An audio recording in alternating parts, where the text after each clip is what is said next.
حضرت سلیمان علیہ السلام کا فیصلہ۔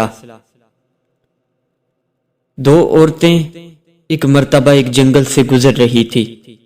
دونوں کی گود میں ان کے بچے تھے۔ راستے میں ایک بھیڑیے نے ان دونوں عورتوں پر حملہ کر دیا اور اس بھیڑیے نے ایک بچے کو ہلاک کر دیا۔ اب دونوں عورتوں کے پاس صرف ایک بچہ رہ گیا۔ اس پر ان دونوں میں جھگڑا ہونے لگا۔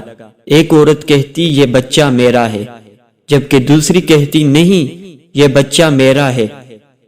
جبکہ دونوں کے پاس ایک ہی بچہ رہ گیا تھا تو دونوں اس پر جھگڑنے لگی، اور اسی طرح جھگڑتی ہوئی حضرت سلیمان علیہ السلام کے پاس پہنچی اور حضرت سلیمان علیہ السلام کو سارا واقعہ سنایا کہ ہم راستے سے گزر رہی تھی کہ بھیڑیے نے ہم پہ حملہ کیا اور بچے کو مار دیا، اور دونوں یہ کہتی کہ جو زندہ بچہ ہے وہ میرا ہے۔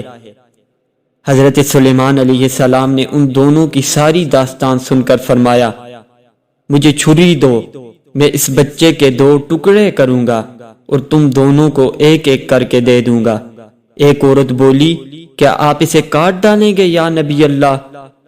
یعنی آپ تو اللہ کے نبی ہیں، آپ تو کسی جان پہ ظلم نہیں کرتے۔ اس پر حضرت سلیمان علیہ السلام نے فرمایا، ہاں میں اس بچے کو کاٹ کر تم دونوں میں تقسیم کر دوں گا۔ وہ کہنے لگی، ایسا نہ کیجیے، میں اپنے دعوے سے دستبردار ہوتی ہوں۔ جبکہ دوسری عورت خاموش سنتی رہی۔ اس پر حضرت سلیمان علیہ السلام نے فرمایا کہ یہ عورت جو اپنے دعوے سے دستبردار ہو رہی ہے، بچہ اسی کا ہے، کیونکہ ایک ماں اپنے بچے کو چھری کے نیچے کٹتا ہوا نہیں دیکھ سکتی۔